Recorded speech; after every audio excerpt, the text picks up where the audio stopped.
Welcome to episode 26 of Pera's Playbook. Today I'm joined by Lademi Ogunlana of the Rice women's volleyball team. I think, if I'm not mistaken, it's our first women's volleyball Yep, player on the podcast. So that's something, I guess. How are you doing today? I'm good. How are you? I'm doing really good. Thanks. Yeah. How's your season going so far? School, everything all starting up here the last month.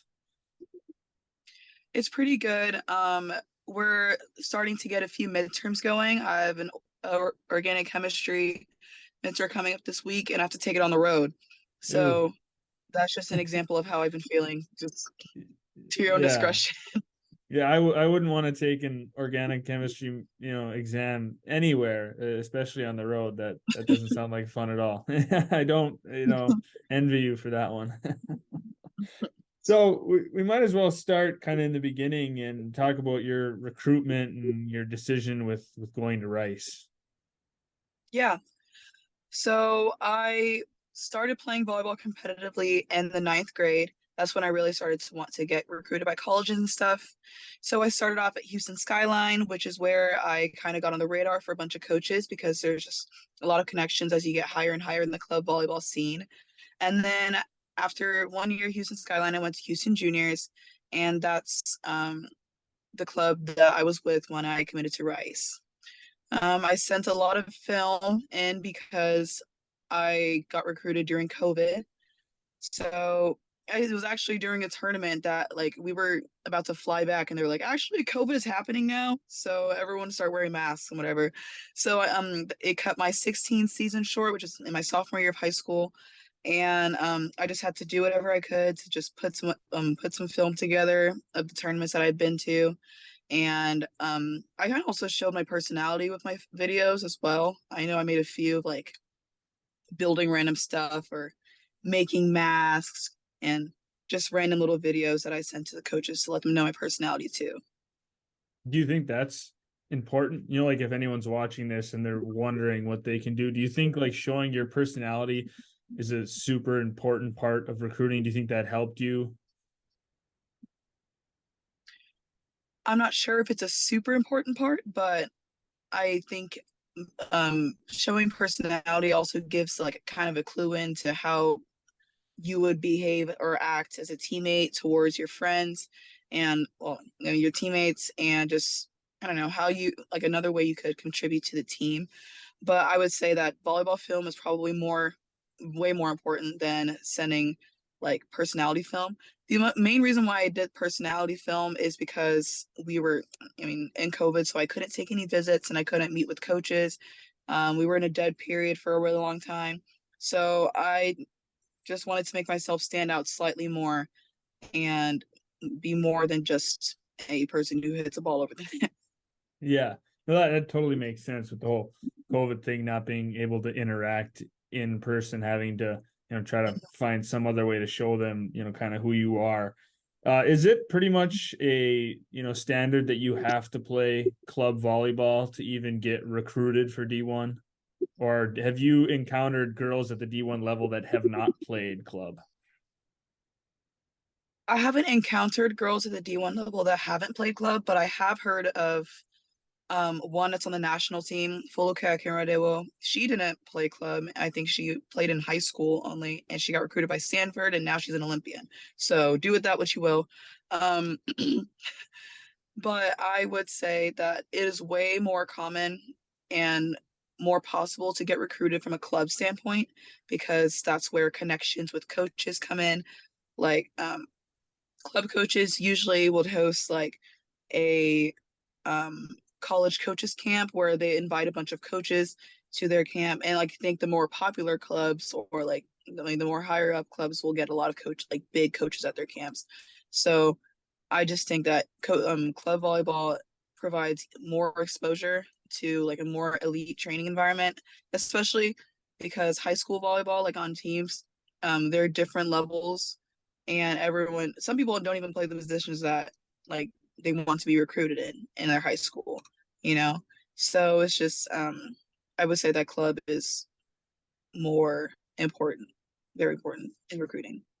Gives you a better shot and more exposure and all that good stuff. Mhm. So how would you, kind of sum up your first year? Like how do you think that went, kind of looking back on it? Well, I had the great opportunity to play with and learn from two very experienced middles. One being Anata Adekunle. She is an All-American, and honestly, like a lot of my playing style is kind of similar to hers. She's a very good role model, and she was a more attack focused middle, and that was really cool to me.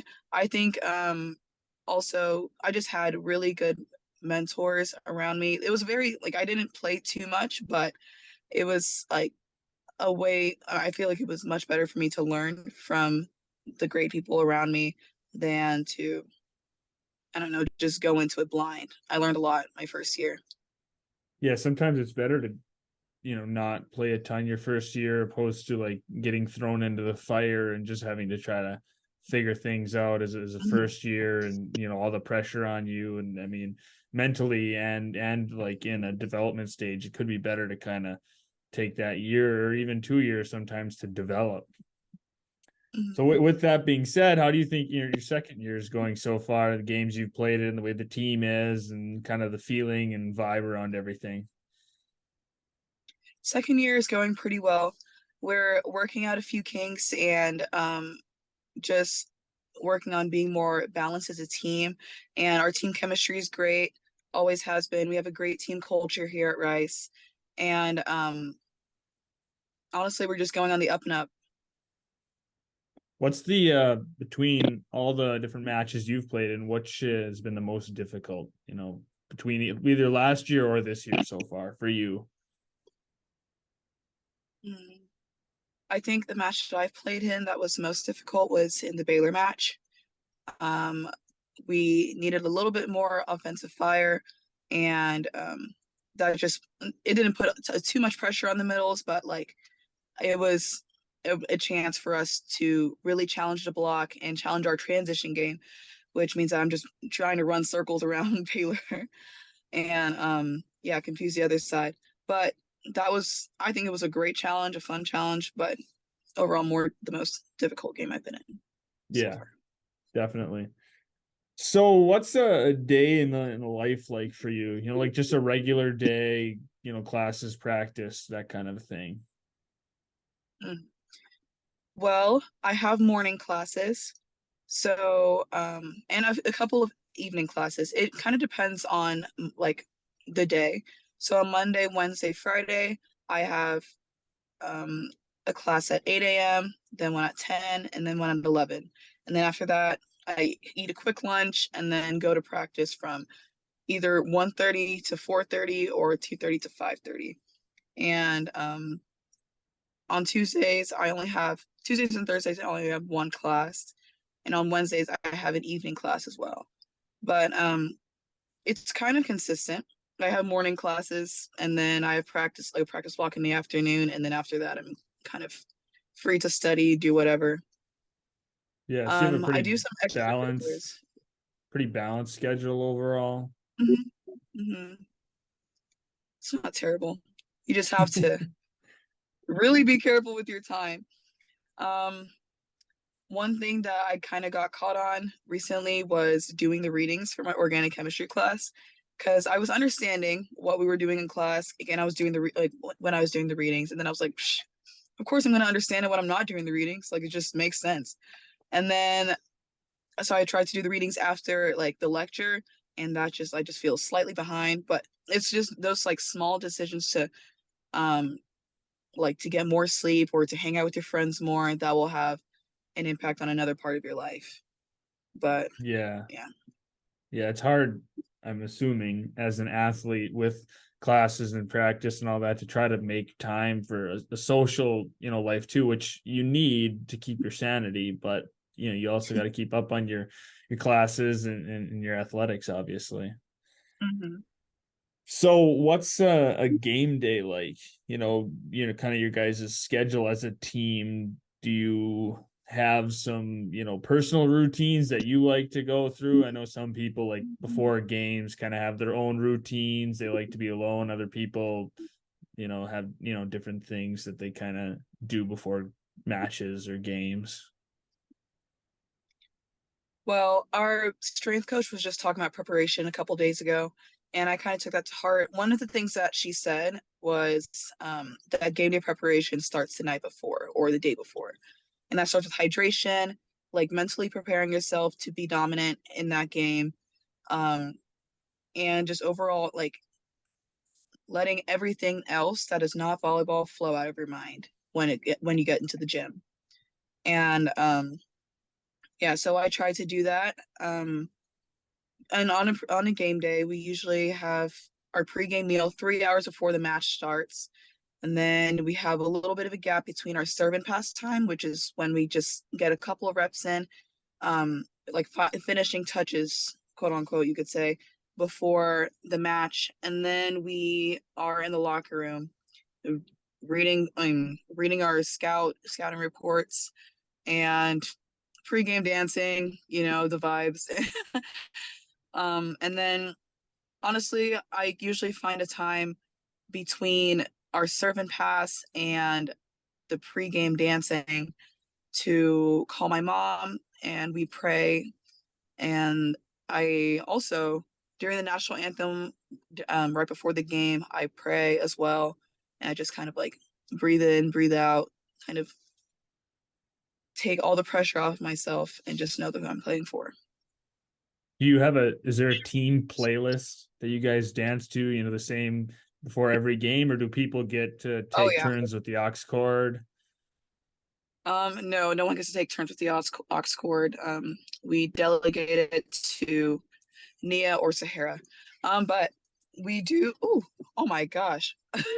We do dance to Wipe Me Down and Runaway Baby, Hot Wings, I Want to Party from the Rio soundtrack, and this EDM beat called Shake and Pop. But those are like the four songs that I can guarantee you'll hear in the locker room every single game day. Yeah.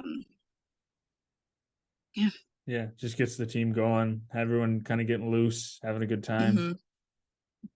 Yeah. Yeah, we made our own dances. So sometimes the coach walks in on us, but hey, you gotta do what you gotta do. It's a ritual. Do they end up on TikTok ever? Is there like TikToks going on before the game, after the game? No, they can't know what we do. They can't know our secrets. Oh, right. Otherwise, it would screw They up can't the steal our choreo. Yeah. Like secret. the K-State, was it K-State that had the basketball team? That would like clap on beat.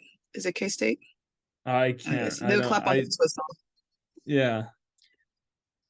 Right. You Don't got to worry, you got to I keep think I it know what I'm talking secret. about. Got to keep it secret. Otherwise, it's going to throw off the mojo. Mm-hmm.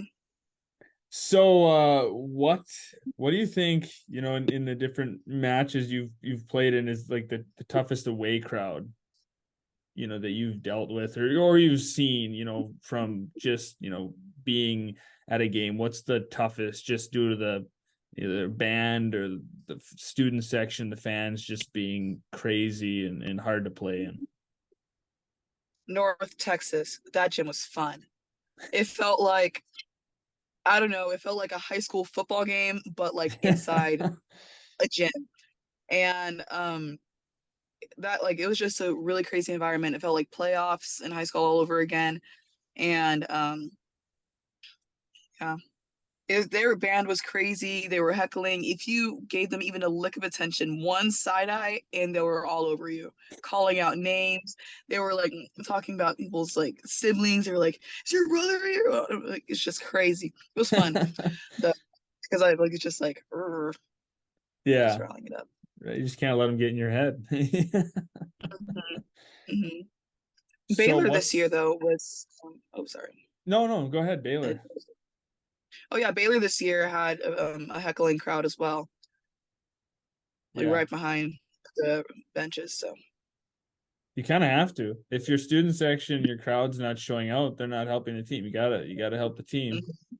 That's the Mhm. that's the that's the one way that you can have an advantage at home is if you have a really rowdy crowd. That's true. Otherwise, that home gym advantage is kind of useless if it's just dead silent in there. Hmm. So, what has been your most memorable kind of moment, just from college volleyball so far? I think going to Brazil with the team, we had the great opportunity to go to Brazil um, this past summer, and we went to 4 cities and played 4 different games. We played 2 pro teams and 2 national teams, and it was just and around that we had a couple of tourist stops that we made, but it was also just a really great way to bond with the team. The freshmen came in, and like that was literally the first time. Like some of them didn't like walk the stage before they just went to Brazil. They just like finished their last class high school and just like, oh, going to Brazil. And slightly jealous. That's like a crazy senior trip, you know?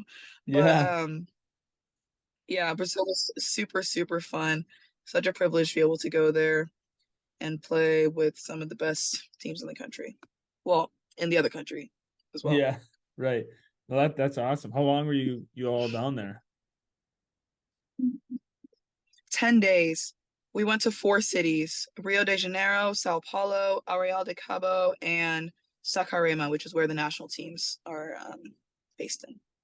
Okay, and did you just play on 4 separate days against those different teams, or did you have multiple matches in days and then get a lot of sightseeing time? How was it kind of broken up? It was pretty evenly divided. The first day that we landed, I'm pretty sure we played the next day. And then the day after that we played. And then we had tourist day. So I think it was like tourist, um, play, tourist, play, tourist, something like that. Yeah, But it was pretty evenly divided. It wasn't like the entire day was dedicated to playing volleyball. It was just more like 3 hours of the day we we had a match, you know. yeah. That must be the kind of the new standard for college volleyball and basketball. I noticed a lot of teams take trips to Hmm. various countries, whether it's Europe or Brazil. Greece is a big one. Italy, I noticed a lot of Hmm. teams go for different sports. It must be kind of the new standard if you have a successful program to try to take a national trip somewhere. Yeah, yeah. I think it's also a good way to expand our own horizons as well. You could always learn more from experience different cultures or different countries doing other stuff, you know. I think Yeah, the best things are grown in adversity. I mean, not adversity. Oh, adversity and diversity. right. Right. And getting to experience different cultures and how they, live everyday life and picking up on history, trying new foods. I mean, they're just life experiences that help build you into a better person and your memories that you're never going to forget. I'm assuming, Yeah. as long as you live, this trip is going to be one of the highlights when you look back at your time at college. Hmm. Yeah. So I'm sure obviously you saw it being a college volleyball player, but with Nebraska setting the record, having over 92,000 fans at their game that they played at the football stadium. What do you think that, means just kind of for the sport of volleyball? An event like that, the publicity that it had and just the what it was Hmm. around the sports world is this amazing accomplishment. That was insane. I remember I didn't really register the fact that it was 92,000 people. Then I was like thinking back and I was like, wait a second, 92,000 people, 92,000 people went to watch a volleyball game. And I was seeing the bird eye view of the bird eye view pictures of the stadium, and they were all it was just sold out. It was all volleyball fans in a football stadium, and I'm like, that's crazy. Those are stadiums that are used to have concerts for big names people. I in high school, I'm gonna expose myself a little bit. I was a BTS fan, and I always wanted to go to a BTS concert. And 92,000 people is the amount of people at a BTS concert. So I was like, this is a BTS concert, but it's a volleyball game. And I'm like, how did you? That's honestly super incredible that the volleyball, I mean, sport of volleyball is growing so much, And that's just, and we're just gonna keep going higher and higher. I thought that was amazing. Yeah, it definitely is awesome for the sport. You can't ask for anything better, from fans to publicity. Just, the game, obviously, like you said, is growing. It's awesome to see. And a place like Nebraska, I mean, talking about how big it is. I mean, not recently, but Nebraska was known as a football school. They have a huge stadium. So it's not like we're talking about a little stadium. It's 92,000 people, which is just, like you said, crazy to comprehend. Speaking of football, did you go to the Rice beating Houston football game? Yes, I was there. I was there. I finally stayed the full length of a football game, but I was there and it was so cool. I thought it was I don't know, I was really throwing out my voice there and you can hear the remnants of it. But yeah, we all went as a team and witnessed a double overtime. Our hands were like over our head like this, and just a lot of random noises were escaping our throats, but it was a really fun game. Yeah, that's the ultimate RFM game for a defense. fan. Hmm. A lot of emotions, from excited for your team to, oh my gosh, it's so close, I can't look, what's going to happen, to, Hmm. finally winning and beating Yeah. Houston. Had to have been a lot of fun to be there. Yeah. Apparently, this is the first time Rice had beat Houston in the value bucket in around like 25 years or something, but it was a big game. I clarified. Don't worry. Yeah. Yeah. But yeah. Definitely. So what are your team's goals, kind of just from your coaches, all, feeling around the players for this season, what you guys want to accomplish? Well, I think at the top of our list is Sweet 16, but that's just the end goal. Like, what do we have to do to get there? I think we're hoping to be more, oh, we're working to be more consistent, have a balanced offense, and honestly, just like keeping that underdog mentality and overthrowing teams, trying to upset some people. Yeah, well, yeah, of course. That's that's always a good goal. Um, why don't we wrap it up here on just a couple of, random questions, like, when you're not playing volleyball, what are your hobbies? What do you like to do for fun? Ooh. Well, I like to watch different shows on Netflix. Like they kind of dabble. I actually rewatch a lot of anime that I watched in high school and middle school. And then I try to watch a little bit more like K-dramas. Um, and what else do I do? I have fun. Huh, I don't know. I love my candles and I smell them. They smell really nice. We went to Magnolia Market. We went to Baylor. I light my candles and I honestly, that's just like really relaxing for me. Yeah, you spend just a lot of time, I'm assuming, with volleyball and school, and there's probably not a whole lot of extra time for Yeah. picking up new hobbies. Yeah. I just try to decompress a little. Right. You have to. Otherwise, you just get, I mean, between being a student and a Division 1 athlete, I mean, you have to decompress. Otherwise, the anxiety and the stress of just life in general would be too much if you didn't kind of let yourself take a step back every once in a while. Obviously, the Yeah. mental side of sports is now finally, being pushed to the forefront and being talked about more. But it's so important, because if you're not on your top of your game mentally, you're not going to be on the top of your game physically, and it's going to affect all aspects of your life. Hmm. So what is your favorite food? Well, I think it's ramen. I don't know. But I've been recently craving some Nigerian food. I'm Nigerian, so it's been a while since I had some home cooking because I live in the dorms.